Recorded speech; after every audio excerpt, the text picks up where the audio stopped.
Assalamualaikum warahmatullahi wabarakatuh. Perkenalkan, nama saya Nazwa Nur Hasanahia dengan NIM 811423151 dari kelas A. Saya akan membagikan pendapat saya tentang ulasan novel yang berjudul Lotus in the Moon.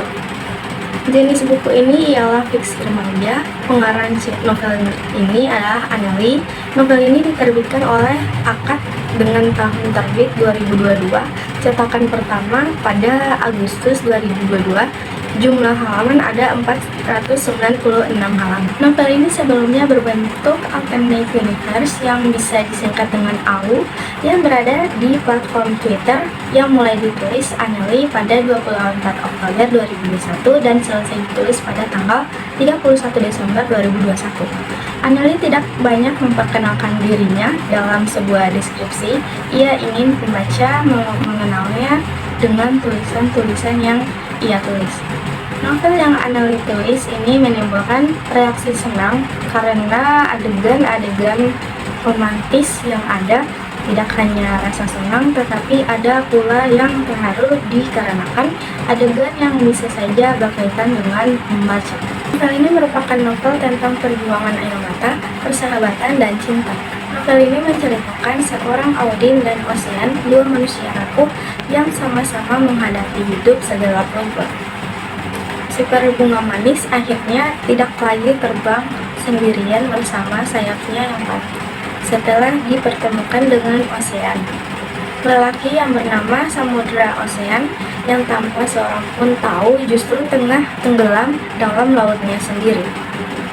Tokoh Audin ini adalah perempuan kuat yang ternyata seorang floris yang mempunyai toko bunga di persimpangan jalan yang dinamainya Fairy Blossom. Pertemuan Audin Prameswari dan Ocean Agalvan berawal sejak sahabatnya meminta tolong Audin untuk menitipkan bunga pesanannya ke Ocean yang adalah sepupunya.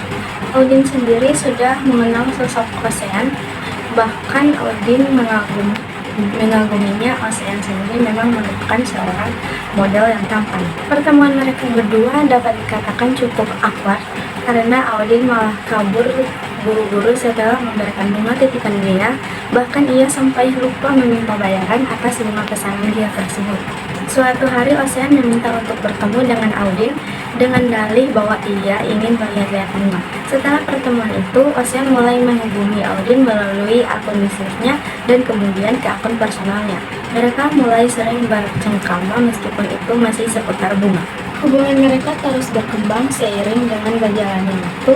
Mereka berdua mulai terbuka kepada satu sama lain, menemani dan menguatkan ketika ia harus menghadapi sang kakak yang terus membebani dirinya dan juga keluarganya, juga menghadapi kewajiban sebagai anak yang harus selalu membantu orang tua.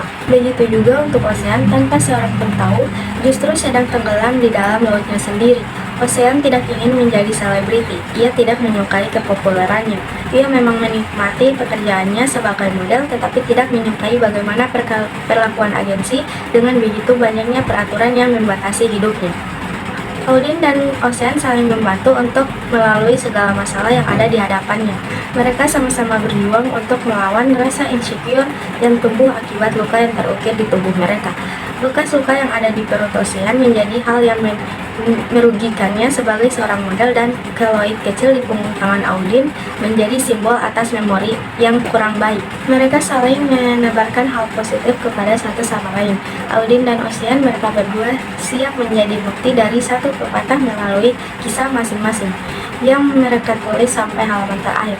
Kisah mereka berdua diliputi perjuangan, air mata, arti persahabatan, dan cinta yang sejati. Kelebihan dari novel ini, Lotus in the Moon menawarkan cerita yang bermakna. Konflik yang disajikan dalam novel ini relate dengan kehidupan pembaca. Pembaca bisa menemukan banyak kutipan cantik yang juga bermakna dalam novel ini. Kekurangan dari novel ini terlalu banyak memberikan kesan positif sehingga tidak realistis. Cerita ini terlalu luas dengan tidak berfokus pada satu konflik utama. Sekian dari saya. Wassalamualaikum warahmatullahi wabarakatuh.